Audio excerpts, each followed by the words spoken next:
Pour le moment Shin semble n'avoir qu'un seul homme dans son cœur et c'est son fils Taoma, né en janvier 2021, cependant, la chanteuse de 37 ans n'oublie pas les autres hommes qui ont partagé sa vie.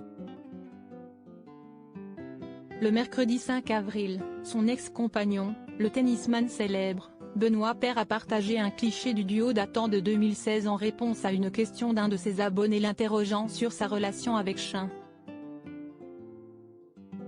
6 ans après leur rupture, l'athlète de 33 ans partage dans sa story Instagram un sublime selfie en noir et blanc avec l'interprète de Et alors et a ajouté comme commentaire « Je lui ai envoyé cette photo en identifiant la chanteuse ».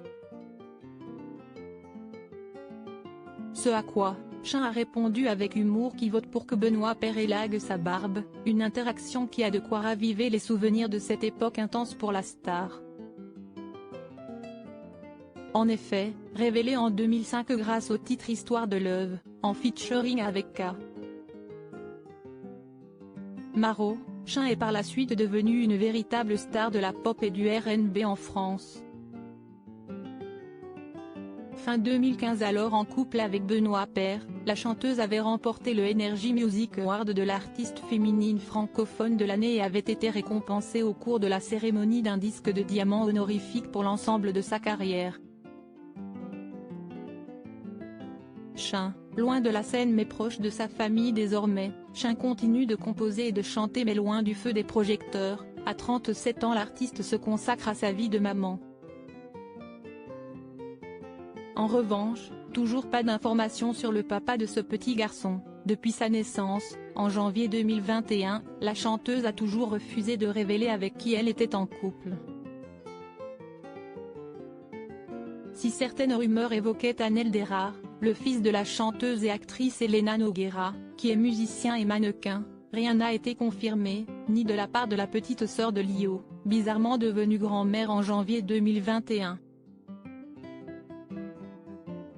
Ni de la part de l'interprète d'Et alors, qui avait été très clair dans Le Parisien, « Ce n'est pas parce que je dévoile ma grossesse que je vais commencer à parler de mon compagnon. Si est privé. J'ai toujours été très pudique là-dessus. On parle assez de ma vie privée, surtout en se trompant beaucoup.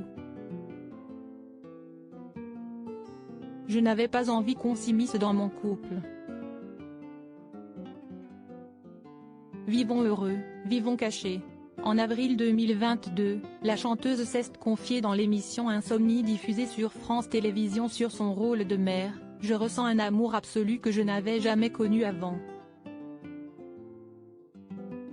Si est quand même assez fou et assez dévorant. Tu découvres des parties de toi, des émotions que tu ne connaissais pas avant. Je l'aille dans la peau pour la vie. Et si est fort, si est intense. » La chanteuse est sur un petit nuage depuis l'arrivée de son fils, cependant elle a également expliqué avoir fait face à un nouveau type de stress, le stress d'une mère. Avec cette naissance est née une angoisse qui sera là à vie mais elle n'est pas forcément négative. De cette angoisse je ne pense pas pouvoir être totalement libre comme j'ai pu l'être avant qu'il soit là. Je ne peux plus m'en foutre comme avant car maintenant, toutes mes décisions me concernant concernent aussi mon enfant.